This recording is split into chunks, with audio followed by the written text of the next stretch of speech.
시청자 여러분 안녕하십니까? 비상계엄 사태 초기서부터 제가 말씀드린 대로 사태가 급박하게 돌아가고 있습니다. 이런 가운데서 이 국민의힘은 참으로 한가하고 한심한 모양새를 보이고 있습니다.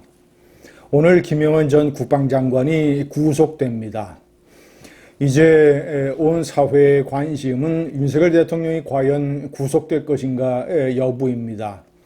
공수처는 내란죄 우두머리에 관한 수사는 구속수사를 원칙으로 하고 있다고 국회에서 밝혔습니다. 김영헌 전 장관보다도 혐의가 무거운 김 장관은 내란 중요 종사자 혐의로 구속됩니다. 윤석열 대통령은 구속영장이 만약에 청구가 되면 내란 수괴, 내란 우두머리 혐의를 받게 됩니다. 만약에 그가 구속이 되면 헌법상의 사고에 해당되기 때문에 한덕수 국무총리가 권한 대행을 맡게 됩니다. 사실상 탄핵이나 다름없이 되는 것이죠. 자, 이런 상황에서 이번 주 토요일에 다시 있을 탄핵 표결에 국민의힘이 자유투표로 참여할 것으로 보입니다. 그러면 이탈표가 현재 김상욱 의원까지 가세를 해서 3명인데 5명만 더 추가로 이탈을 하면 탄핵안은 통과됩니다. 시청자 여러분, 그러면 이제 윤석열 대통령은 직무가 정지되고 권한대행 체제로 가게 되고 윤 대통령은 끝입니다. 그리고 이제 구속되느냐 여부만 남아 있는 것입니다. 모든 것이 끝나는 겁니다. 그러면 빠르면 2개월, 노무현 대통령 때는 헌재의 탄핵 심판이 2개월밖에 걸리지 않았습니다. 박근혜 대통령 때는 3개월. 이번 사안은 내란죄 하나이기 때문에 너무나 이 사안이 명백함으로 제가 판단할 때는 2개월보다 더 빨리 끝날 수가 있게 됩니다. 그러면 이 2개월 60일 이내에 조기 대선 투표일이 발표가 되고 빠르면 내년 4월 안에 대통령 선거를 치르게 됩니다. 제가 말씀드린 이 사안은 돌이킬 수가 없습니다. 이번 주에 탄핵안 표결이 부결된다 하더라도 다음 주에는 또 될 것이면 이 민심의 분노는 점점 가열되고 있고 정치, 경제, 외교, 안보에 미치는 영향이 점점 더 상황이 악화되고 있습니다. 그런데 국민의힘은 한가하게 무슨 이 질서 있는 퇴진이다, 1개월 내 퇴진이다, 6개월 내 퇴진이다, 임기 단축 개헌을 해서 1년 반 후에 지방선거와 대통령 선거를 같이 치르는 것으로 해서 1년 반 윤석열 대통령이 임기를 더한다.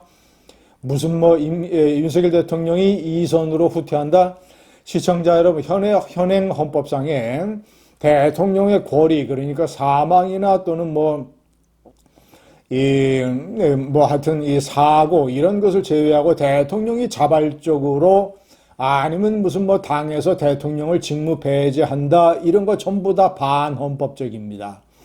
헌법상 그런 것이 이루어질 수가 없습니다. 대통령이 사고를 당해야 질병이나 실종이나 구속이나 이런 것을 당해야 권한대행 체제로 갈 수 있는 것입니다. 그러니까 한 체제는 이 명백하게 근거가 아무것도 없는 반헌법적입니다. 한동훈 대표가 무슨 법적 자격으로 한덕수 총리 자체가 직무대행 권한이 없는데 무슨 한동훈 대표가 거기에 껴서 한한체제로 국정을 운영합니까? 핫바지 소리입니다. 이 여당의 수뇌부가 이렇게 법적인 상식도 없고 그저 모든 정치 세력과 정치 지도자의 능력은 위기 상황에서 증명됩니다. 지금까지 한동훈 대표와 국민의힘이 보여준 여러 가지 양태는 오락가락, 우왕좌왕, 우유부단, 그리고 이제 법적인 상식과 지식도 없는 야당한테 조롱을 당하는 외국으로부터 조롱을 당하는 이런 행태만 보이고 있는 한심한 지경입니다. 반헌법적인 한한 체제를 뭘 어떻게 한다는 겁니까? 야당이 비상거국내각에 참여하겠습니까? 야당이 1년 반 앞으로 윤석열 대통령이 임기를 가지고 가면 이재명 대표가 2심, 3심 확정 판결이 될 텐데 이재명 대표가 그거를 받아들이겠습니까? 지금 저렇게 민심이 점점 더 가열되고 있고 이번 주 토요일에는 또 대규모 집회가 열릴 것입니다. 이런 상황에서 또 대통령이 구속까지 될지 모르는데 이런 상황에서 이재명 대표가 자진 하야나 탄핵을 밀어붙이지 그가 바보라고 1년 반짜리 임기 단축 개헌을 하겠습니까? 이런데도 멍청한 그것을 시국 수습안이라고 내놓고 보수 우파가 이제는 능력도 없는 집단으로 전락을 하는 이런 식의 국민의힘의 지지율이 급락하고 윤석열 대통령의 지지율이 폭락하고 있습니다. 시청자 여러분, 국힘은 천금 같은 기회를 놓쳤습니다. 비상계엄 당일 야당처럼 의원들이 담장을 넘어가서 이 비상계엄 해제 요구 결의안 이 본회의에 적극적으로 참여를 해서 해제를 시키고 그러고 나서 바로 상황을 판단을 해서 이것은 돌이킬 수 없는 윤석열 대통령이 심각하고 중대하고 명백하고 돌이킬 수 없는 역사적 중대 잘못을 저질렀구나. 이것은 탄핵 아니면 즉시 하야 방법밖에 없겠구나라는 판단을 왜 못 내렸습니까? 저도 처음부터 그런 판단을 내렸는데 그런 판단을 내려서 대통령에게 즉시 하야를 요구하고 법적인 책임을 요구하고 그리고 아니면 탄핵에 적극적으로 가담을 해서 지난주 토요일에 탄핵에 동참을 했으면 국민의힘은 시청자 여러분 국민의힘이 처음부터 주눅이 들어가지고 무조건 대선 패배라고 하는 이런 피해의식에 사로잡혀서 지난번 4월 총선 때 전국 득표율 차이가 민주당과 5%포인트밖에 차이 나지 않았습니다. 대통령 선거를 국민의힘이 올바른 자세를 가지고 임한다면 충분히 해볼 만한 게임이 될 수 있었던 것입니다.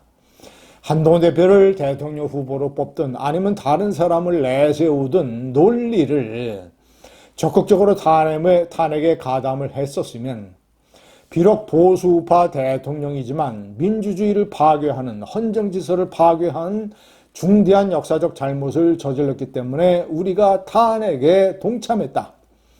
자, 이제 대통령 선거 때 또 하나의 민주주의 파괴 사범이 있다. 이재명이다.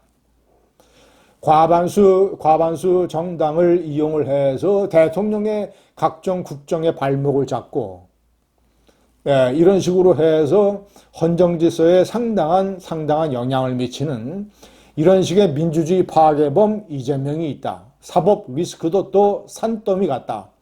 국민 여러분이 대통령 선거 때 표로서 판단해달라는 논리를 세웠다라면 왜 대통령 선거를 치르지 못합니까?